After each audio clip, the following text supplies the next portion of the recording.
Hello, my name is Ted Hayes, and this evening we're going to talk about Pythia cybersecurity and what we're all about.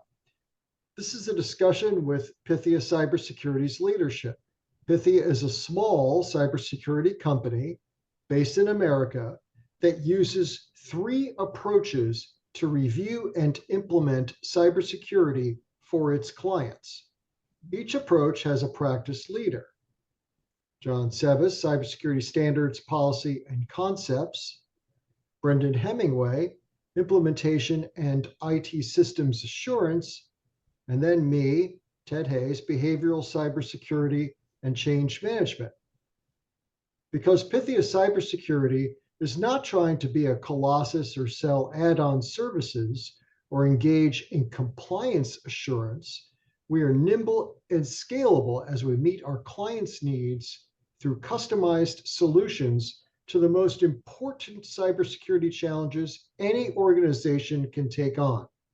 Yours, your customers, your financiers, your board, and your employees thrive when cybersecurity is everyone's business. So in this video, each one of us will go through our respective areas and our perspectives on what cybersecurity is, why it's important, and how cybersecurity is everyone's business. So I'll hand it over to John. Well, thank you, Ted. So cybersecurity is everyone's business because everyone's business is now threatened by cybersecurity threats. Time has gone by when it was maybe something that any organization could pass over for a little while or wait till they got larger.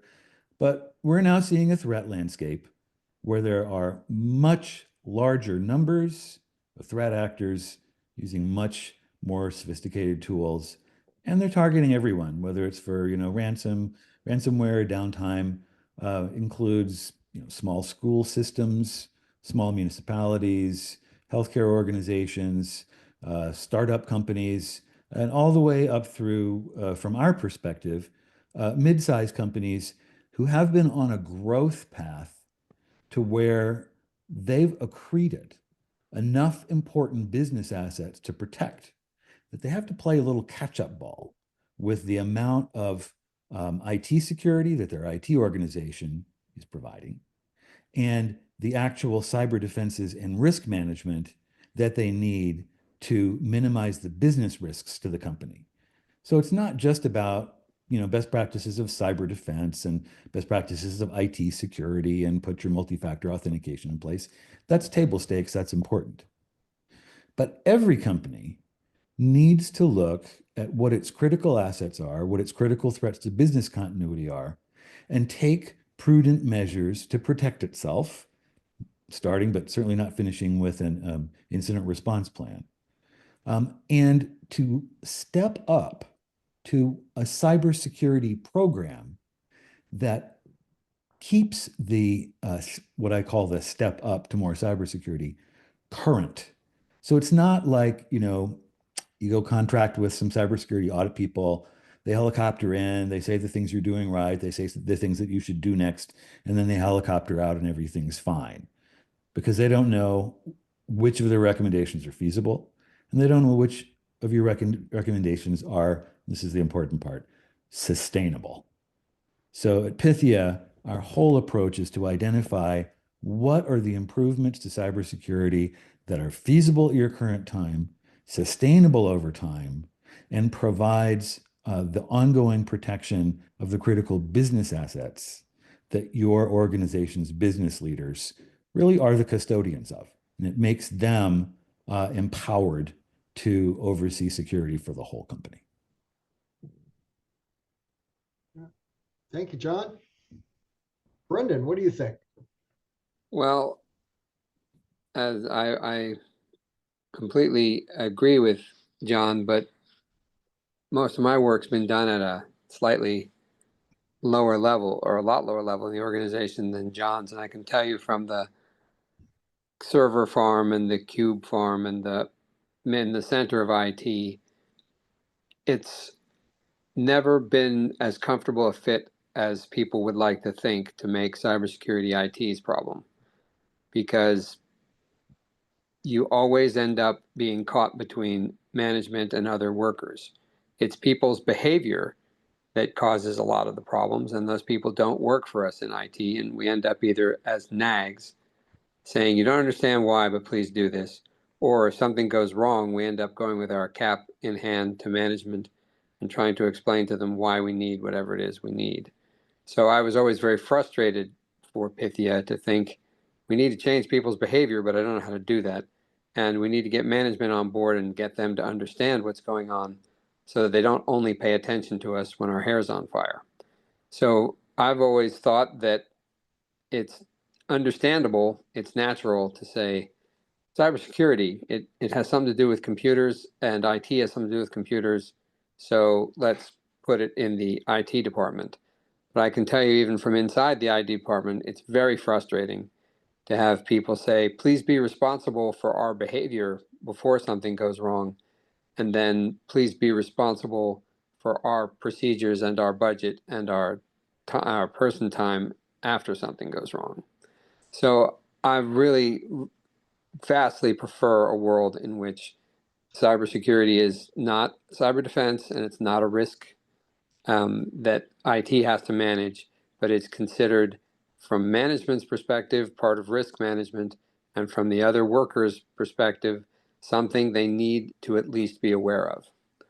So I would say that the tendency of people in the marketplace to say, let's call cybersecurity purely a matter of preventing viruses and ransomware, and then let's reduce it to being a software purchase, and then let's sell you software.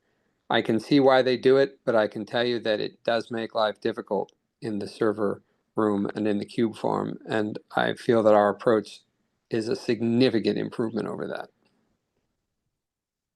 All right.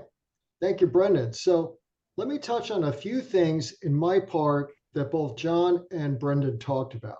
Cybersecurity is about behavior. It's not about good intentions. It's not about effort.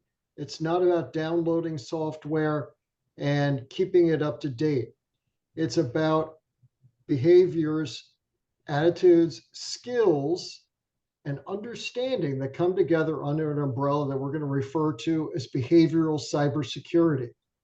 Now, getting behavioral cybersecurity is going to be a little different at the organization level than down at the cube farm level. It's not IT's problem. Behavioral cybersecurity is everybody's problem because the nature of what we do is interconnected.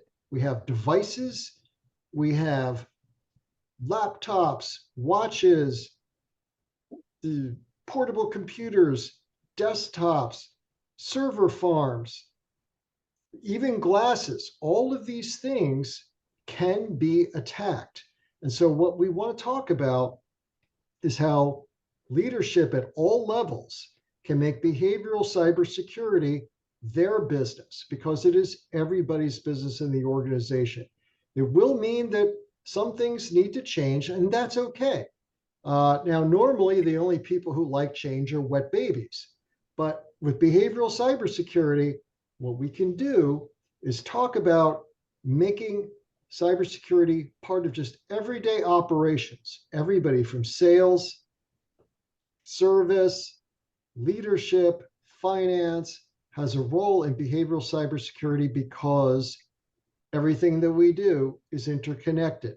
And by having better cybersecurity, you can worry less about intrusions, as John said, being ransomed, having your system shut down, turned off, and focus more on what's important to you and your business and your business unit: sales, service, operations, patients, doing what you want to do to make your business thrive. So, in summary, behavioral cybersecurity is about changing your performance management process so that it's everybody's job to have the right attitudes, behaviors, and understanding to make the organization move forward in a positive direction. So that's a lot of information from the three of us. And some things will be interesting to you. We hope it all is, but we'd invite you to contact us through our website, Pythia Cyber, pythiacyber.com, to continue the conversation that creates the most value for you and your business. Thank you very much.